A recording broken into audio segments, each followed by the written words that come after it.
ॐ स्थापकाय च धर्मस्य सर्वधर्मस्वरूपिणे अवतारवरिष्ठाय रामकृष्णाय ते नमः। रामकृष्णाय ते नमः। प्रिय बंधू भगिनींनो, नमस्कार। श्री रामकृष्ण भक्तिपाठ या मालिकेमध्ये आपलं सगळ्यांचं स्वागत आहे। आज आपण एक अभंग घेऊन त्यावर निरूपण करणार आहोत आणि आजचा आपला अभंग आहे योगयाग विधी फारच कठीण। योगयाग विधी फारच कठीण हा अभंग घेऊन त्यावर आपण निरूपण करणार आहोत। योगयाग विधी फारच कठीण, तोडण्या बंधन संसाराचे। बघा, योग, याग आणि विधी ही 3 शब्द वापरलेले आहे। योग म्हणजे आपल्याला सगळ्यांना माहिती आहे अष्टांग योग, पतंजलीने लिहिलेला अष्टांग योग। आता आजच्या युगामध्ये हा अष्टांग योग जीवनामध्ये आचरण करणं किती अवघड आहे, कारण त्याचे 8 अंग आहेत आणि आपल्याला पायरी पायरीनं जावं लागते। आज आपण बघतो सगळ्यांना ध्यान पाहिजे, आम्हाला ध्यान करायचं आहे, ध्यान करायचं आहे। अरे बाबा, ध्यान करायचं आहे, पण त्याच्या पूर्वीच्या 6 पायऱ्या आहे ना, त्या पायऱ्यांकडे तर थोडं लक्ष द्या। डायरेक्ट तुम्ही ध्यान करता त्यानंतर समाधीच आहे, म्हणजे ध्यानासाठी पूर्वतयारी करावी लागते आणि ही पूर्वतयारी करण्याची कुणाचीही इच्छा नसते। यम, नियम, आसन, प्राणायाम, प्रत्याहार, धारणा, ध्यान, समाधी, आता हे आहे अष्टांग योग। पहिले 4 आहे बहिरंग आणि नंतर 4 आहे अंतरंग। आता बहिरंग यमा, नियम, आसना, प्राणायामा। आता बघा, यम आणि नियम हेच किती कठीण आहे। आयुष्यभर आपण प्रॅक्टिस केली तरी आपण आचरण करू शकत नाही। अहिंसा, सत्य, अस्तेय, ब्रह्मचर्य, अपरिग्रह, शौच, संतोष, तप, स्वाध्याय, ईश्वर प्रणिधान, हे 5 यम आणि 5 नियम आहे। आता याचं आचरण म्हणजेच काय? नैतिक जीवन। जर आपल्याला आध्यात्मिक व्हायचं असेल तर पहिले आपल्याला नैतिक व्हावं लागेल। आता लोकांना नैतिक व्हायचं नाही, ते पाहिजे तसं वागतील आणि इकडे म्हणतील की आम्हाला ध्यान पण करायचं आहे आणि त्यांना लगेच रिझल्ट पण पाहिजे। असं नाही की आम्ही ध्यान करतो आहे, आम्हाला लगेच काहीतरी मिळालं पाहिजे। म्हणजे किती अवघड आहे, आजच्या युगामध्ये किती अवघड आहे। म्हणून योग, याग, विधी हे 3ही फारच कठीण, आजच्या युगासाठी फार कठीण आहे। कारण आपलं शरीर तेवढं मजबूत नाही। आपलं शरीर, आपली मज्जातंतू हे सगळं मजबूत पाहिजे। आता एखादा खूप प्राणायाम करतो, पण हा प्राणायाम करण्यासाठी आपलं शरीर तयार पाहिजे। तुम्ही 5-10 वेळा केला तर हरकत नाही, अनुलोम विलोम केला तुम्ही 10 वेळा केला, 5 वेळा केला तर हरकत नाही। पण एखादी व्यक्ती जर अर्धा घंटा प्राणायाम करत असेल तर त्याच्या शरीरावर प्रतिक्रिया झाल्याशिवाय राहणार नाही, त्याला काहीतरी व्याधी होतील, हे कोणीही सांगत नाही। स्वामीजींनी त्यांच्या राजयोगामध्ये सुरुवातीला सांगितलेलं आहे की तुम्हाला जर राजयोगाचा अभ्यास करायचा असेल तर गुरुचा आश्रय घ्या, गुरुच्या मार्गदर्शनाखाली तुम्ही ह्या सगळ्या गोष्टी करा। पुस्तकं वाचून किंवा यूट्यूब बघून करण्याचा प्रयत्न करू नका, कारण त्याचे परिणाम इतके भयंकर होतील की शेवटी तुम्ही बाहेर पडू शकणार नाही। तर प्राणायाम करायचा असेल तर ब्रह्मचर्याचं पालन करणं अतिशय आवश्यक आहे। ब्रह्मचर्याचं पालन करून आपली मज्जातंतू, आपलं ब्रेन, आपला मेंदू सुदृढ झाल्याशिवाय आपण प्राणायामाचा अभ्यास करू नये। आरोग्यासाठी थोडाफार केला तरी हरकत नाही, 5-10 मिनिट, पण योग साधनेसाठी आपण खूप अर्धा तास 1 तास करण्याचा प्रयत्न कधीच करू नये। नंतर मग तुम्हाला कोणीही वाचवू शकणार नाही। बरेच लोक त्यांचं मानसिक संतुलन गमावून बसतात. सुरुवातीला त्यांना कळत नाही, पण मग काहीच उपयोग होऊ शकत नाही. आयुष्यभर त्यांना औषधं घ्यावी लागतात. तेव्हा हा योग आहे आजच्या युगासाठी फार कठीण आहे. कारण आपलं शरीर तेवढं सुदृढ नाही, आपलं आरोग्य तेवढं सुदृढ नाही आणि आपलं आयुष्यसुद्धा कमी आहे. आता अशा ह्या कलियुगामध्ये एवढ्या कठीण तपस्या आचरण करणं किती अवघड आहे. लोकांना हे कळत नाही. ते करण्याचा प्रयत्न करतात आणि त्यांना रिझल्ट पण लगेच पाहिजे. त्यांना वाटतं की ध्यान केलं तर लगेच कुंडलिनी जागृत झाली पाहिजे. तुमची कुंडलिनी जागृत होऊ शकते, पण कुंडलिनी जागृत झाल्यावर ती शक्ती जी तुमच्यामध्ये निर्माण होते, ती शक्ती तुम्ही पचवू शकता का? जर त्या शक्तीला तुम्हाला जर ग्रहण करता आलं नाही, तर तुमचं शरीर अस्ताव्यस्त होऊन जाईल. म्हणून जोर करून कुंडलिनी शक्ती जागृत करण्याच्या प्रयत्नात मुळीच पडू नका. कितीतरी गुरु तुम्हाला सांगतील की 7 दिवसामध्ये कुंडलिनी शक्ती जागृत करून देतो, आणि जागृत जरी झाली तरी तुम्हाला सहन होणार नाही.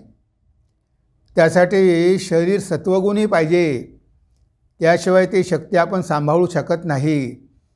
मोठमोठे साधक आपण बघतो. भगवान श्री रामकृष्ण कितीतरी शिष्य होते, त्यांनी प्रयत्न केला, त्यांना पण जीवनामध्ये अशा खूप समस्या झाल्या. म्हणून अवघड आहे. याग म्हणजे यज्ञ. आता हे यज्ञ वगैरे वेदांमध्ये सांगितलेले आहे, ते कर्मकांड आहे. पण हे कर्मकांड करून आयुष्यभर कर्मकांड करून उपयोग काय? आणि आजच्या युगामध्ये शक्य आहे का?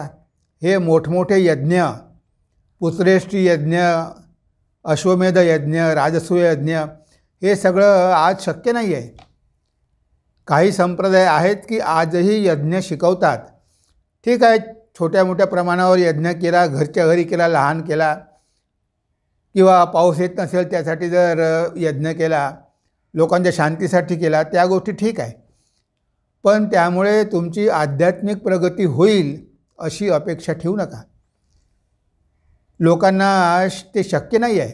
आजच्या युगामध्ये यज्ञ करणं, आणि यज्ञ तरी कशासाठी करतात लोक? आध्यात्मिक प्रगतीसाठी नाही, तर काहीतरी प्राप्त करून घेण्यासाठी, स्वर्गामध्ये जाण्यासाठी, पुत्र होण्यासाठी, अशा गोष्टीसाठी यज्ञ करतात. म्हणजे हे सगळं कर्मकांड कसं आहे? सकाम आहे. त्यामागे काहीतरी कामना आहे, त्यामागे काहीतरी इच्छा आहे, आणि जोपर्यंत कामना आहे तोपर्यंत आध्यात्मिक विकास होणं शक्य नाही. ह्या सगळ्या कामना आपल्याला सोडाव्या लागतात, कामना शून्य व्हावं लागतं. तर हे यज्ञ करणंसुद्धा आजच्या जमान्यामध्ये शक्य नाही. आणि विधी आणि निषेध हे पण सांगितलेलं आहे की हे करा, हे करू नका, अमुक केलं पाहिजे, तमुक करू नका. आता ह्या गोष्टीसुद्धा अवघड आहे. इतके वेळा स्नान केलं पाहिजे, इतके वेळा गंगे स्नान केलं पाहिजे, इतके वेळा हात धुतले पाहिजे, म्हणजे असे कितीतरी नियम घालून दिलेले आहेत. आता एवढ्या विधी शक्य आहे का?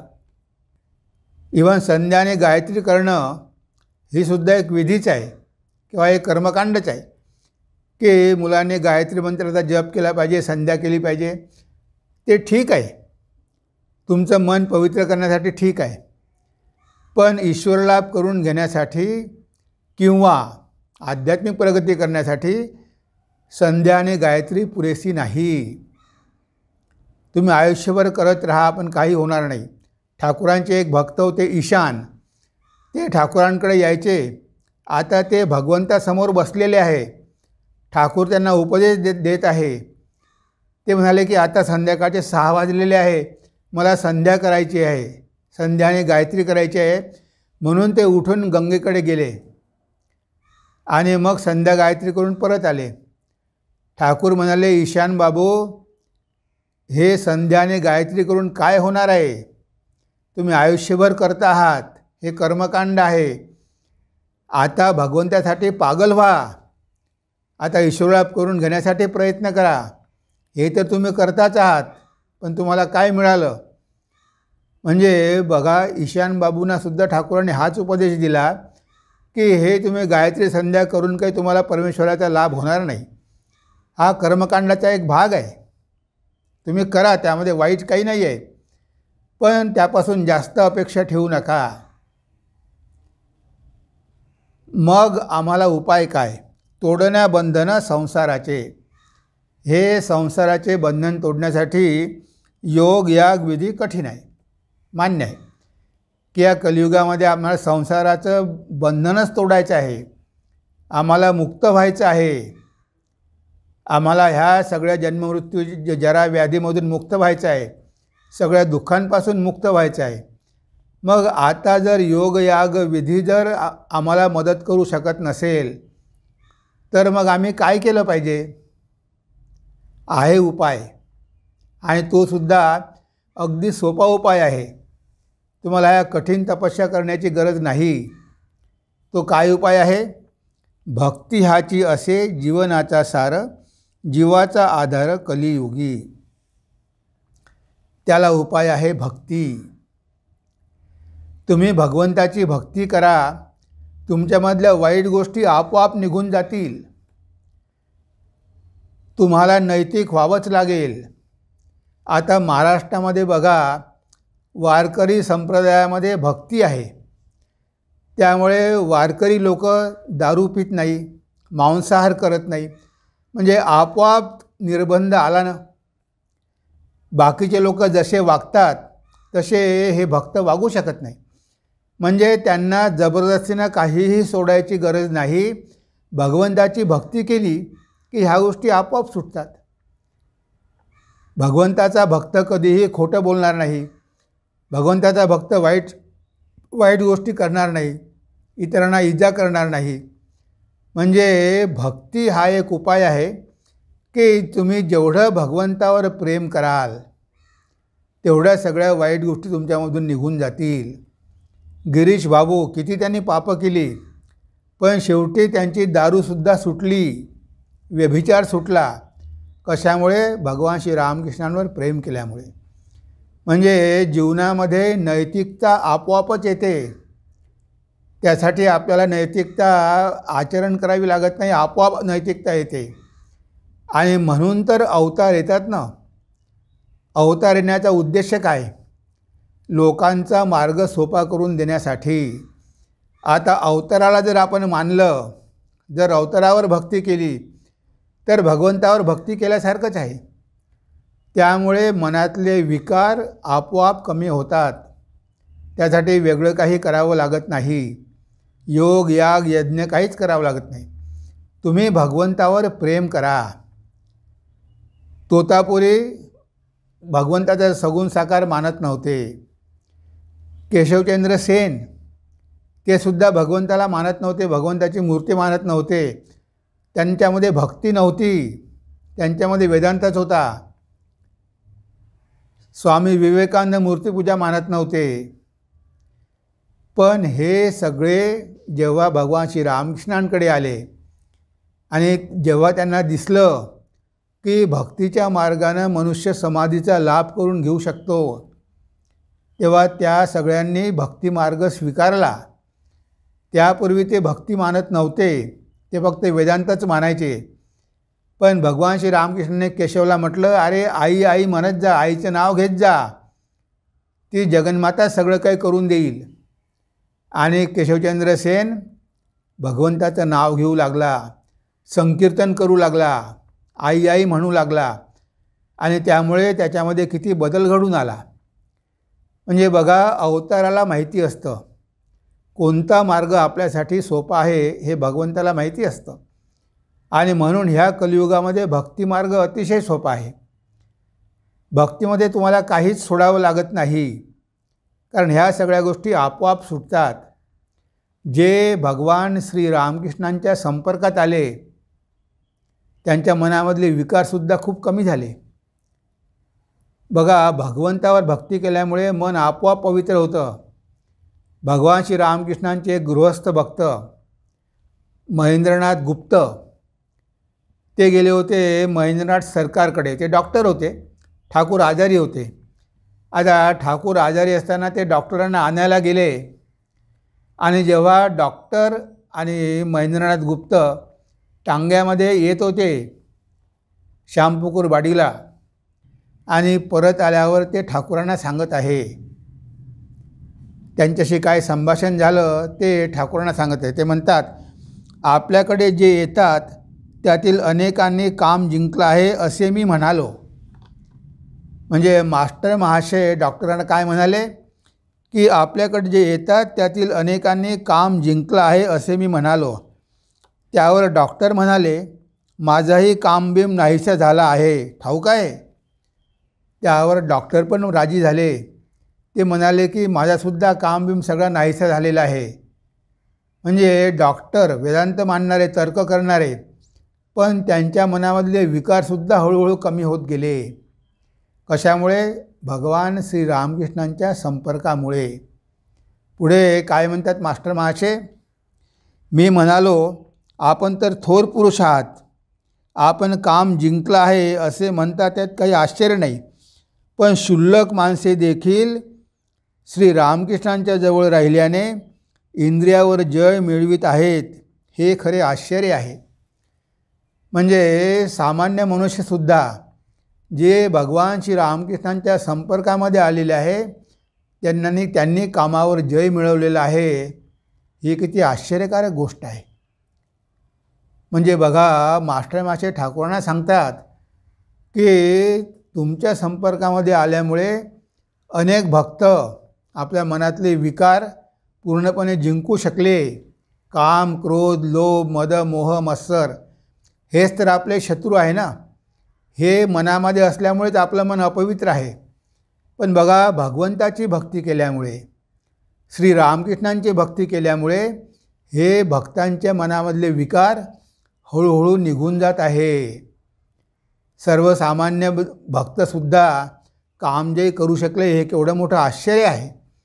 आणि डॉक्टर महेंद्र सरकार, ते जरी डॉक्टर होते ते सगुण साकार मानत नव्हते, पण ठाकूरांच्या संपर्कात आले, त्यांच्याजवळ घंटा घंटा बसून राहायचे, त्यांचे उपदेश ऐकायचे आणि त्यांच्या संपर्कात आल्यामुळे त्यांच्यामधले विकारसुद्धा निघून गेले.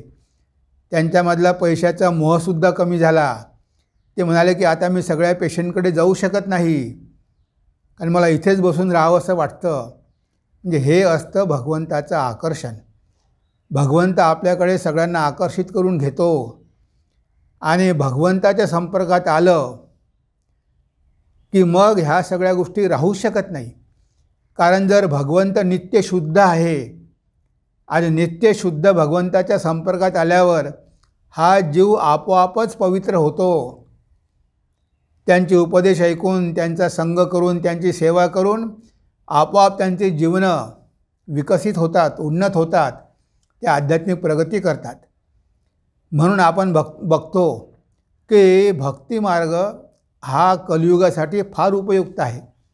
भगवान श्री रामकृष्ण पुन्हा पुन्हा म्हणायचे की ह्या कलियुगामध्ये नारदीय भक्ती हाच एकमात्र उपाय आहे, बाकी गोष्टी करायला वेळ नाही.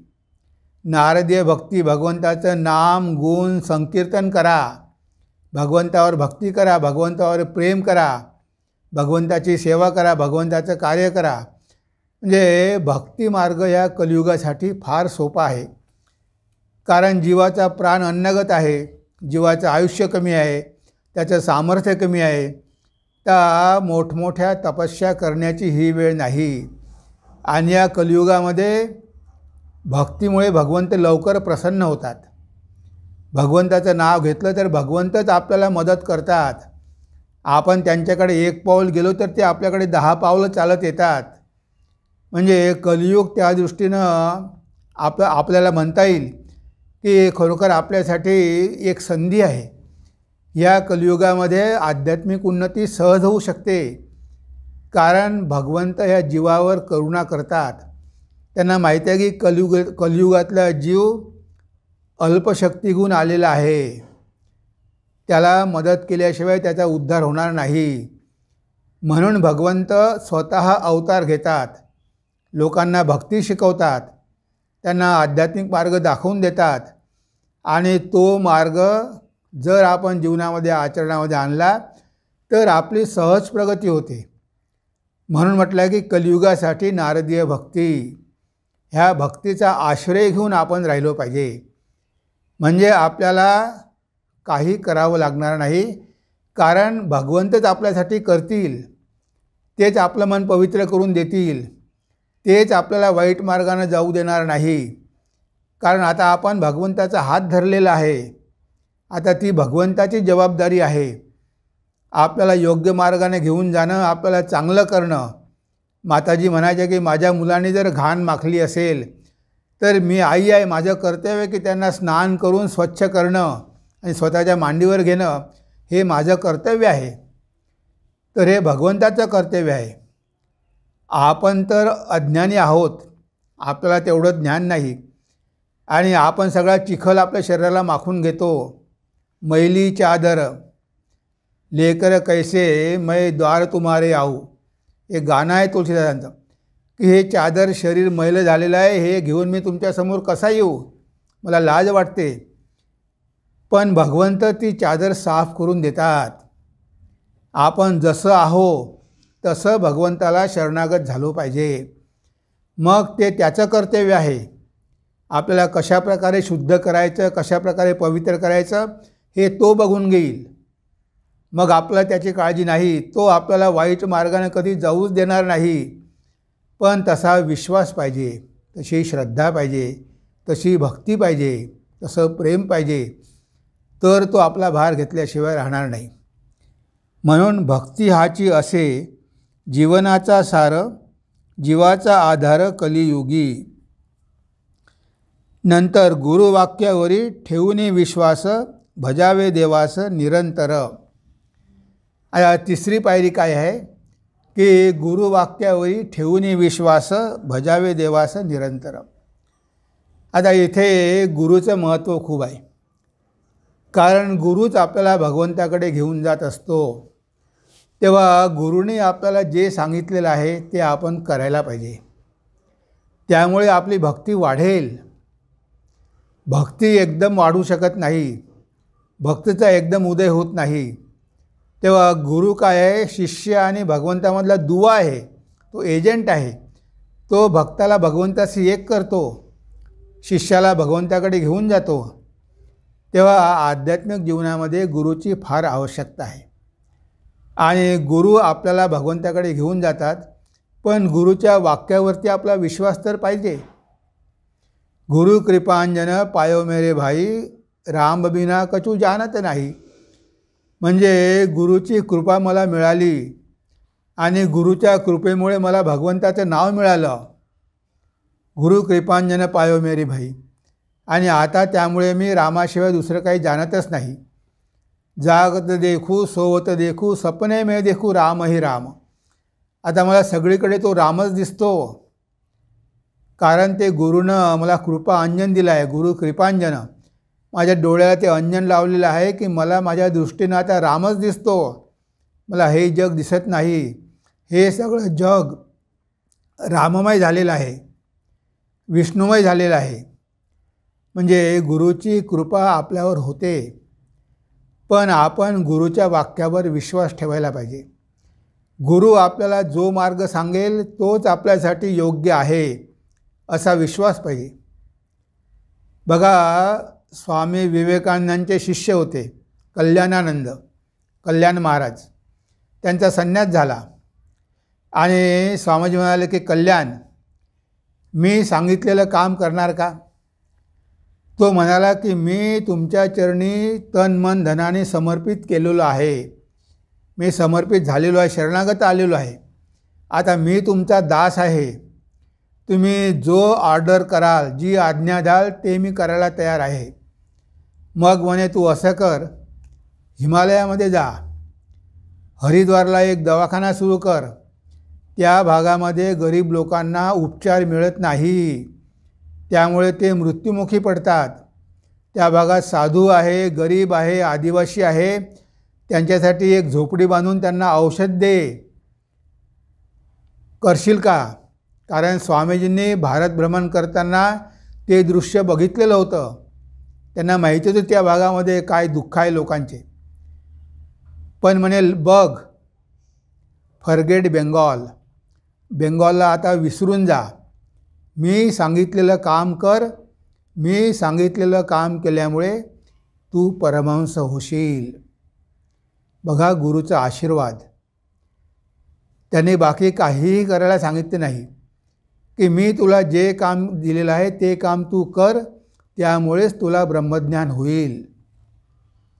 आणि कल्याणानंद गेले. तिथे छोटीशी झोपडी बांधली, लोकांवर उपचार करू लागले. आणि आज कणखलला एक मोठा दवाखाना उभा आहे. हजारो लोकांची तिथे सेवा होत आहे. तर ही आहे गुरुची आज्ञा. इवन छांदोग्य उपनिषदामध्ये आपल्याला बघायला मिळतं की छांदोग्य उपनिषदामध्ये जेव्हा सत्यकामा गुरुकडे जातो, गुरु त्यांचे गौतम, आता ऋषीकडे गेल्यानंतर, गुरुकडे गेल्यानंतर गुरु त्याला गोशाळेमध्ये घेऊन जातो. त्या गोशाळेमध्ये अनेक गायी आहेत, पण त्यामधल्या 400 गायी फार दुबळ्या आहे, अशक्त आहे, दूध देत नाही. तेव्हा गुरु म्हणाले की सत्यकामा, ह्या 400 गायी घेऊन जा आणि ज्या भागामध्ये चांगलं गवत आहे त्या भागामध्ये यांना तो घेऊन जा, त्यांची काळजी घे आणि जोपर्यंत त्यांची संख्या 1000 होत नाही तोपर्यंत परत येऊ नको. आता बघा, हा ब्रह्मज्ञान प्राप्त करायला गेला, पण गुरुने सांगितले की या गायी घेऊन जा आणि त्यांची काळजी घे. आणि सत्यकामाने काहीही न सांगता, काहीही न विचारता त्या 400 गायी घेतल्या आणि जंगलामध्ये घेऊन गेला. आणि चांगलं गवत खाऊन त्या गायी धष्टपुष्ट झाल्या आणि एकांतवास त्याला मिळाला. सत्यकामाला निसर्गाच्या सानिध्यात राहू शकला. त्यामुळे सगळे पशु पक्षी गायी सगळे त्याचे सगळे मित्र झाले. सगळ्यांची भाषा त्याला समजू लागली. तो आता एकटा राहिला नाही आणि निसर्गाच्या सानिध्यात त्याला ब्रह्मज्ञान झालं. जेव्हा तो परत आला तर गुरु म्हणतो की सत्यकामा, तुझा चेहरा एवढा तेजस्वी दिसतो की जणू काही तुला ब्रह्मज्ञान झालेलं आहे. म्हणजे बघा, गुरुला माहिती असते की आपल्याला कशामुळे ब्रह्मज्ञान होईल. पण इथे सत्यकामाने काहीही प्रश्न विचारला नाही, मुळीच विरोध केला नाही. जे गुरुने सांगितलं ते केलं आणि शेवटी त्याला ब्रह्मज्ञान झालं. म्हणजे फक्त मंत्रामुळेच होतं असं नाही. गुरु तर आपल्याला जप करायला मंत्र देतातच, त्याचा आपण जप केलाच पाहिजे. पण गुरु जे सांगेल त्यावर विश्वास ठेवला पाहिजे की गुरुने सांगितलेलं केल्यामुळे सुद्धा आपल्याला ब्रह्मज्ञान होऊ शकतं. म्हणजे गुरुला अनेक मार्ग माहिती असतात. आपल्यासाठी कोणता मार्ग आहे गुरुला माहिती असतं. भगवान कृष्ण म्हणाले की अर्जुना, तुला युद्ध करावंच लागेल. हे युद्ध केल्यामुळे तुझ्या जीवनाचं सार्थक होईल. तुला संन्यास घेऊन हिमालयात जायची गरज नाही. बघा, गुरुला माहिती होतं की अर्जुनामध्ये रजोगुण आहे आणि युद्ध करण्याची प्रवृत्ती आहे. तेव्हा अधर्माचा जर नाश करायचा असेल तर युद्ध करणं आवश्यक आहे. म्हणून भगवंतानी अर्जुनाला युद्ध करायला लावलं आणि त्या युद्ध केल्यामुळे त्याला ज्ञान प्राप्त झालं. म्हणजे इथे आपण गुरुच्या आज्ञेचं पालन केलं पाहिजे. गुरुवाक्यावर विश्वास ठेवला पाहिजे. विवेक चूडामणीमध्ये शंकराचार्य म्हणतात, शास्त्रस्य गुरुवाक्यस्य सत्यबुद्ध्या अवधारयन् सा श्रद्धा कथिता यद्भी यया वस्तू उपलभ्यते. तर गुरुवाक्यावर आणि शास्त्रावर आपला जो विश्वास असतो त्याला खऱ्या अर्थानं श्रद्धा म्हटलं आहे. तर इथे शास्त्रावर आणि गुरुवाक्यावर आपली श्रद्धा पाहिजे, आपला विश्वास पाहिजे की गुरुने जे आपल्याला सांगितलं तेच आपल्यासाठी कल्याणकारक आहे. पायोजी मैने रामरत्न धन पायो वस्तू अमौलिक दियो मेरे सद्गुरु कृपा कर अपन आयो. मीराबाई म्हणते की वस्तू अमौलिक दिये मेरे गुरुने मला अमौलिक वस्तू दिलेली आहे आणि त्यामुळे मी रामाचं रत्न प्राप्त केलेलं आहे. रामरत्न धन पायो. वस्तू अमौलिक दियो मेरे सद्गुरू, कृपा कर अपनायो. कृपा करून भगवंताचं नाव मी स्वीकार केलं आणि त्यामुळे मला राम रतन धन प्राप्त झालं. एवढं मोठं धन प्राप्त झालं. सगळ्या संतांनी म्हटलेलं आहे, गुरुबिन कौन बता आबे बाटा, अति बिकट यम घाटा. हा यमाचा घाट पार करणं फार कठीण आहे. तेव्हा गुरुच एकमात्र आपल्याला पार करून देऊ शकतो. म्हणून गुरुवरती श्रद्धा विश्वास पाहिजे. आपण बरेचदा दीक्षा घेतो, उपदेश घेतो, पण काहीच करत नाही. आता आपण जर मुळी प्रयत्नच केले नाही तर आपली भक्ती वाढेल कशी? भक्तीसाठी कमीत कमी भगवंताचं नाव तरी घेतलं पाहिजे ना. बाकी दुसरं काही जरी आपल्याला करता आलं नाही तरी भगवंताचं नाव तरी घ्यायला पाहिजे. भगवंतासाठी व्याकुळ झालं पाहिजे. भगवंताला प्रार्थना केली पाहिजे. त्याचं गुणगान संकीर्तन केलं पाहिजे. तर एवढी जर करणार नसेल तर भगवंत आपला भार कसा घेणार? भगवंतावरची भक्ती आपोआप वाढत नाही. थोडंफार तरी करावं लागतं. आणि हा मार्ग तर सोपा आहे. इथे तुम्हाला काहीही बंधन नाही. कुणीही भक्तीचा अधिकारी होऊ शकतो. असं नाही आहे की तुम्हाला हे करावं लागेल तेव्हाच तुम्ही भक्ती करू शकता. कुणीही भक्ती करू शकते. स्त्री असो, पुरुष असो, पापी असो, तापी असो, पुण्यवान असो, कोणीही भगवंताची भक्ती करू शकतो. इथे कोणतीही कंडिशन नाही की तुम्हाला अधिकारीच झालं पाहिजे, तुम्हाला हेच केलं पाहिजे, तेच केलं पाहिजे, शास्त्र वाचले पाहिजे, तेव्हा तुम्ही भक्तीचे अधिकारी होऊ शकता, असं काही नाही. तिथे भगवंताची आपल्याला कृपा प्राप्त करून घ्यायची आहे. भगवंताला प्रसन्न करायचं आहे. भगवंत कशामुळे प्रसन्न होईल आपल्याला हे बघायचं आहे. भगवंताची सेवा केल्यामुळे ते प्रसन्न होऊ शकतात. हनुमानजींनी भगवान रामचंद्रांची सेवा केली दास म्हणून आणि भगवान प्रसन्न झाले. भगवंताचं काम करूनसुद्धा आपण त्यांना प्रसन्न करू शकतो. त्यांना प्रार्थना करूनसुद्धा आपण त्यांना प्रसन्न करू शकतो. गुरुच्या आज्ञेचं पालन करूनसुद्धा आपण भगवंताला प्रसन्न करू शकतो. भगवंताला प्रसन्न करणं हाच आपल्या जीवनाचा उद्देश आहे. म्हणजे या जीवनामध्ये भक्तिलाभ करून घेतला पाहिजे. कारण भक्ती अतिशय सोपी आहे. जर भगवंतावर भक्ती नसेल तर आपण या संसारामध्ये बुडून जाऊ. या संसारातून तरण्याचा उपाय एकमात्र भगवंतच आहे. भगवंतच आपल्याला संसारामधून बाहेर काढू शकतो. आणि आपल्याला मार्गदर्शन करण्यासाठी गुरु आपल्या जीवनामध्ये येत असतो. त्या गुरुची व्यवस्थासुद्धा भगवंतच करून देतात. भगवंतच आपल्याकडे योग्य गुरु पाठवतात आणि त्या गुरुच्या माध्यमातून भगवंत आपल्यावर कृपा करतात.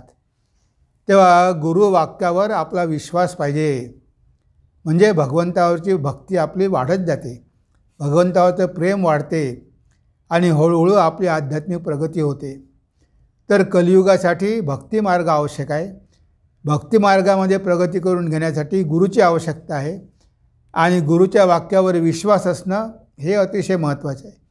ह्या ज्या पायऱ्या आहे वेगवेगळ्या त्याचं आपण आचरण करायला पाहिजे. तेव्हा कुठे आपली प्रगती होणार.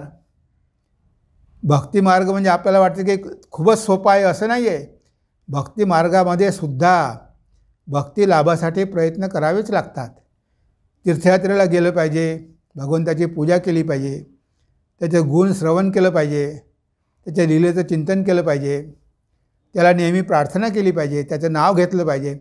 हे सगळे उपाय सांगितलेले आहे की ज्यामुळे आपली भक्ती वाढेल. आणि जशी जशी भक्ती वाढत जाईल तसं तसा आपल्याला तो अनुभव येईल. भगवंत आपल्याला आपले वाटायला लागेल. ह्या संसारावरची आसक्ती आपोआप कमी होईल. भगवंतच एकमात्र आपले आहे. तेच नेहमी राहणारे आहे. त्यांचं प्रेमच अहेतुक आहे. त्यांच्या प्रेमामध्ये कुठेही स्वार्थ नाही. ते नुसतं आपल्यावर प्रेम करतात कारण आपला त्यांच्याशी संबंध आहे. हे आपल्याला हळूहळू कळून येईल की आत्तापर्यंत आपण या जगाला नित्य समजलो, पण आपल्याला कळेल की हे जग अनित्य आहे. भगवंतच एकमात्र नित्य आहे. त्यामुळे त्यांचा आश्रय घेण्यामध्येच आपलं कल्याण आहे. हे जग तर नश्वर होणार आहे. ह्या जगावर आसक्त होऊन जगावर मोह करून काही उपयोग नाही. हे आपल्याला तेव्हा कळेल की जेव्हा आपली भगवंतावरची भक्ती वाढेल. भगवंतावरची भक्ती वाढली की जगावरची आसक्ती आपोआपच कमी होते. त्यासाठी काही जबरदस्तीनं जग सोडावं लागत नाही. आपोआपच आपल्या मनामध्ये जगाविषयी वैराग्य निर्माण होतं. तेव्हा भक्ती वाढवणं हेच आपल्या जीवनाचा एकमात्र उद्देश आहे. नारायण आले विश्वगुरू झाले, नामधरी येले रामकृष्ण. तर आजच्या युगामध्ये, या कलियुगामध्ये आपल्यासारख्या सामान्य जीवांचा उद्धार करण्यासाठी भगवंत पुन्हा अवतरित झाले. स्थापकायाचे धर्मस्य, धर्माची स्थापना करण्यासाठी त्यांच्यासोबत मोठमोठे ऋषी आले, योगी आले. स्वामी विवेकानंद, स्वामी ब्रह्मानंद, स्वामी योगानंद हे सगळे महापुरुष त्यांच्यासोबत आले. म्हणजे भगवंताला पुन्हा एकदा या जीवाची करुणा आली की अरे ह्या जीवाचे एवढे हाल होत आहे संसारामध्ये, याला कळत नाही अज्ञानामुळे की तो बंधनात पडलेला आहे, तो आपल्याला विसरून गेलेला आहे. जरी तो आपला अंश आहे पण तो आपल्याला विसरून आपल्या मायेमध्येच गुंतलेला आहे. अज्ञानामुळे त्याचे डोळे झाकलेले आहे, त्याला काय खरं काय खोटं कळत नाही. म्हणून भगवंताने पुन्हा नररूप धारण केलं, शरीर धारण केलं. शरीराचे सर्व दुःख स्वीकारले. कुणासाठी? ह्या जीवांसाठी, ह्या जीवांचं दुःख दूर करण्यासाठी. आणि कितीतरी वेळा त्यांनी जाहीर केलं की जो राम, जो कृष्ण तोच यावेळेस रामकृष्ण आहे. ह्या शरीरामध्ये तोच आलेला आहे. आणि त्यांनी वैदिक धर्म अगदी सोपा करून आपल्याला सांगितला आहे. म्हणजे बघा, ते वेदांची तत्त्व जीवनामध्ये आचरण करणं किती अवघड आहे, पण ती तत्त्वच भगवान श्री रामकृष्णाने आचरण करून दाखवली, सोपी केली आणि लोकांना सोप्या भाषेमध्ये समजावून सांगितलं. म्हणून स्वामी विवेकानंद म्हणतात की रामकृष्ण काय होते? वेदमूर्ती होते. जणू काही वेदाची घनीभूत मूर्ती होते. त्यांनी वेदाशिवाय काहीही सांगितलं नाही, कारण ते वेदाचे सृष्टे. त्यांनी वेद निर्माण केले. त्यामुळे वेदामध्ये जे काही तत्त्वज्ञान आहे तेच तत्त्वज्ञान अगदी सोप्या भाषेत गोष्टींच्या माध्यमातून, उपमांच्या माध्यमातून, कहाण्यांच्या माध्यमातून त्यांनी आजच्या मानवाला सोपं करून सांगितलं. म्हणून भगवान श्री रामकृष्णांचं वचनामृत आहे, त्याला वचन वेदा म्हणतात. वचन वेदा आहे. तर त्यांनी तेच वेद आपल्याला अगदी सोप्या भाषेत दिलेले आहे आणि आपल्यासाठी उपलब्ध आहे. श्री रामकृष्ण वचनामृत हे पुस्तक उपलब्ध आहे. गॉस्पेल ऑफ श्री रामकृष्ण सगळ्या भाषांमध्ये त्याचं ट्रान्सलेशन झालेलं आहे. म्हणजे आपल्यासाठी किती मार्ग सोपा झालेला आहे की ज्या गोष्टी आपल्याला कळत नव्हत्या त्या भगवान रामचंद्र किती वर्षापूर्वी, हजारो वर्षापूर्वी येऊन गेले. भगवान कृष्ण हजारो वर्षापूर्वी येऊन गेले. आता त्या गोष्टीसुद्धा आपल्याला समजू शकत नव्हत्या. म्हणून भगवंतांनी त्याच गोष्टी, गीता उपनिषद आपल्याला आपल्या भाषेमध्ये समजावून सांगितली. आणि स्वामीजींनी तर अधिक सोपं केलं. ते अमेरिकेत गेले आणि हे सगळी तत्त्व त्यांनी इंग्रजीमध्ये लोकांना समजून सांगितली. किती अवघड कार्य होतं, पण त्यांनी अगदी सोप्या भाषेमध्ये लोकांना समजावून सांगितलं वेदांत काय आहे, जीवनाचा उद्देश काय आहे. म्हणजे बघा, आपण किती भाग्यवान आहोत की आपल्याला या युगामध्ये अवतार लाभलेले आहे. ही पृथ्वी पुन्हा एकदा धन्य झालेली आहे भगवंताच्या पदस्पर्शाने. आणि हे जे भगवंताने कार्य केलेलं आहे हे अजून 1000 वर्षापर्यंत लोकांना बंधनामधून मुक्त करत राहणार आहे. हे फक्त काही 100-200 वर्षासाठी नाही. जो आध्यात्मिक साठा यावेळेस भगवंत देऊन गेलेले आहे तो 1000 वर्षापर्यंत पुरणार आहे.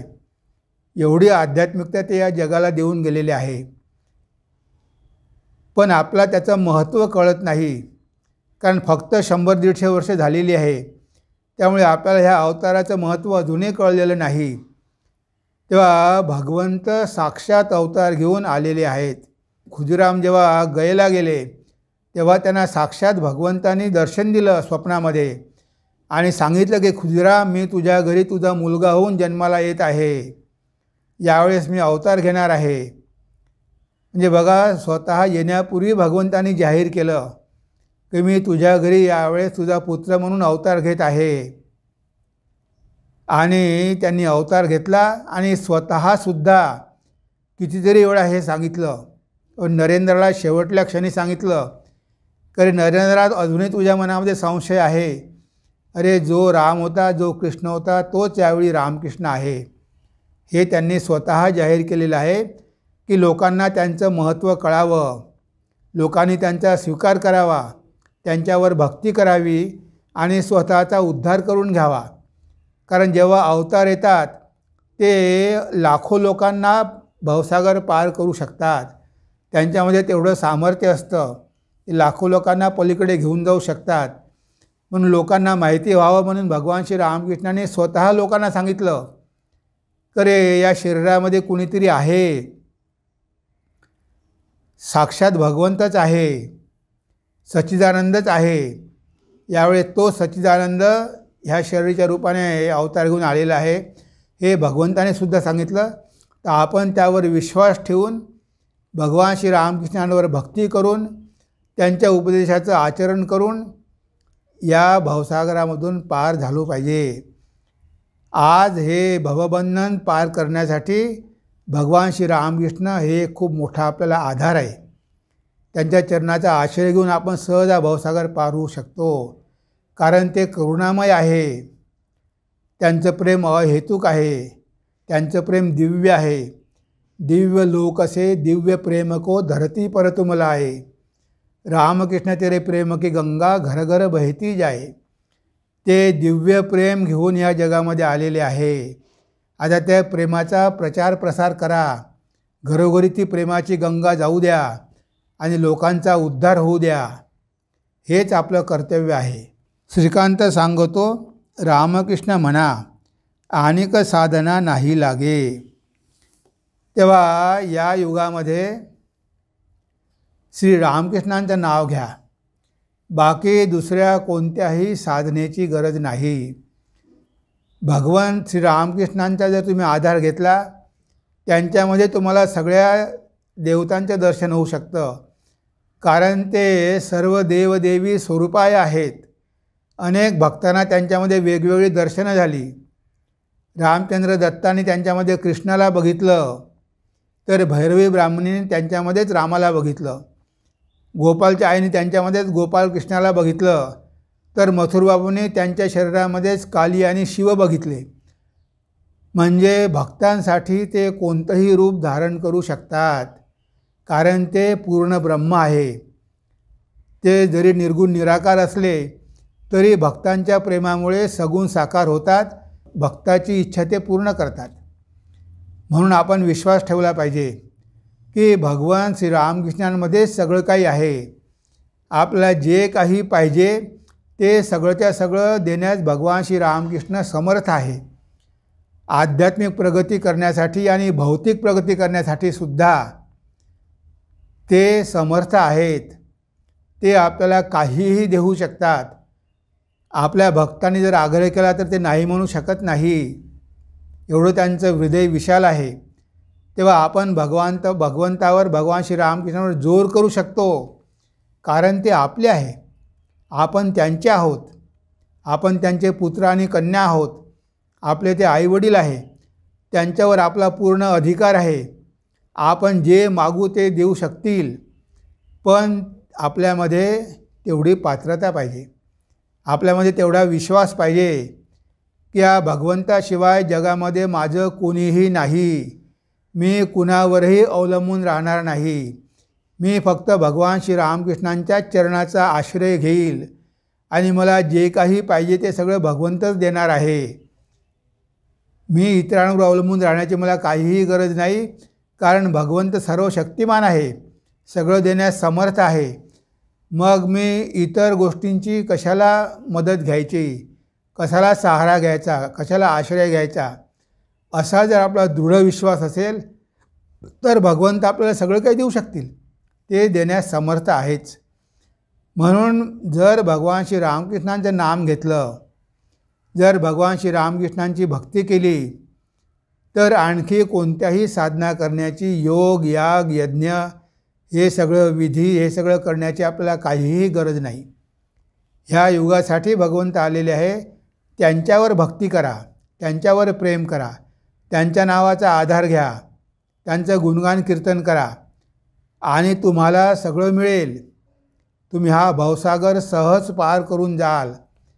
भगवंत तुमचा हात धरून तुम्हाला पलीकडे घेऊन जाईल असं भगवंताने स्वतः म्हटलेलं आहे की म्हणे जरी या जन्मामध्ये त्यांना दर्शन झालं नाही तर मृत्यूच्या वेळेस मी येऊन त्यांचा हात धरून त्यांना घेऊन जाईल, एवढं आश्वासन भगवंताने दिलेलं आहे.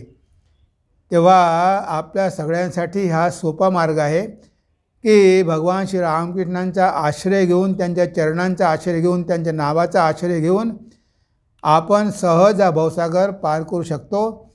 त्यासाठी आपल्याला मनामध्ये विश्वासाने श्रद्धा ठेवावी लागेल, भगवंतावर संपूर्ण भार टाकावा लागेल, त्यांना संपूर्ण भावे शरणागत व्हावं लागेल. तर भगवंत आपला उद्धार केल्याशिवाय राहणार नाही. तेव्हा एकदा ही कविता आपण वाचून घेऊया. योगयाग विधी फारच कठीण, तोडण्या बंधन संसाराचे. भक्ती हाची असे जीवनाचा सार, जीवाचा आधार कलियुगी. गुरुवाक्यावरी ठेवून विश्वास, भजावे देवास निरंतर. नारायण आले विश्वगुरु झाले, नाम धरियले रामकृष्ण. श्रीकांत सांगतो रामकृष्ण म्हणा, अनेक साधना नाही लागे. तेव्हा हेच गाणं आपण ऐकूया, कारण हे गाणं रेकॉर्ड केलेलं आहे. आपण ऐकू आणि त्यानंतर आपल्या निरूपणाला आपण इथे विराम देऊया.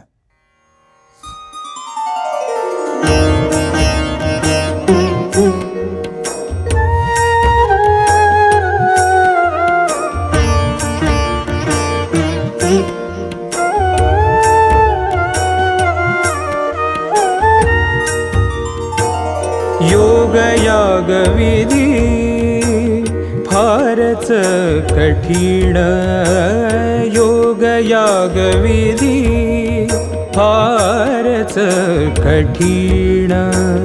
तोडण्या बंधन, तोडण्या बंधन संसाराचे.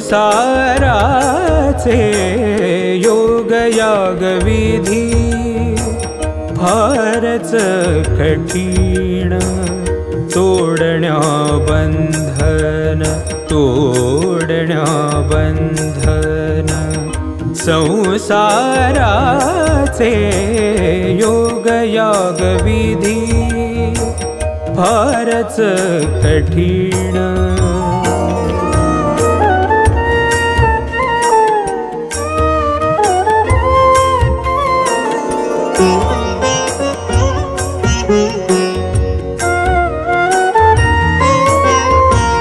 भक्ती हेची असे जीवनाचे सार, भक्ती हेची असे जीवनाचे सार. जीवाचा आधार, जीवाचा आधार कलियुगी. जीवाचा आधार कलियुगी, कलियुगी. योगयाग विधी फारच कठीण, योगयाग विधी फारच कठीण.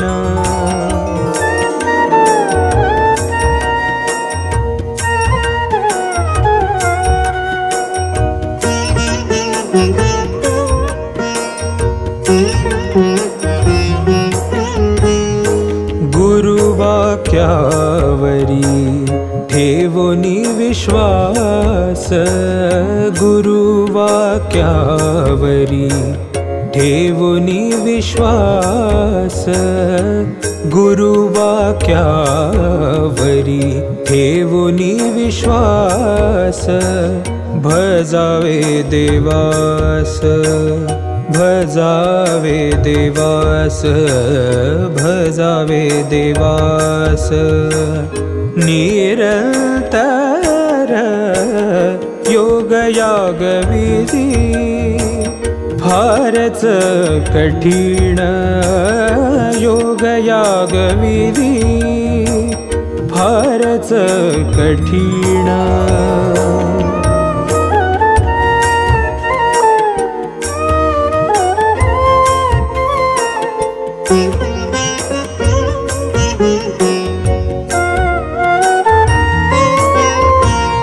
नारायण आले विश्वगुरु झाले नारायण आले विश्वगुरु झाले नाम धरियेले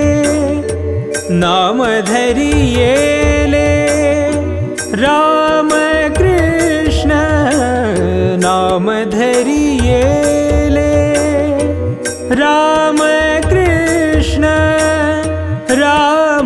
कृष्ण योगयाग विधी फारच कठीण योगयाग विधी फारच कठीण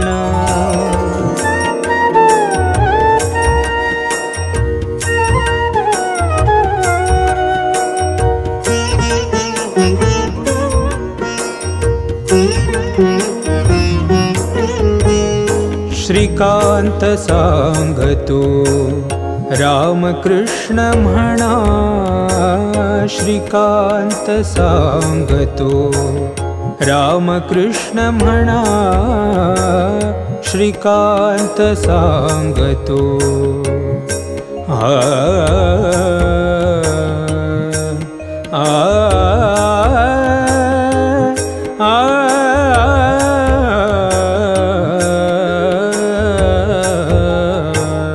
श्रीकांत सांगतो रामकृष्ण म्हणा आणिक साधना आणिक साधना आणिक साधना नाही लागे योगयाग विधी फारच कठीण योगयाग विधी फारच कठीण तोडण्या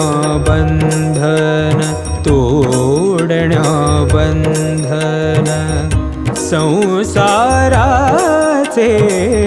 योगयाग विधी फारच कठीण योगयाग विधी फारच कठीण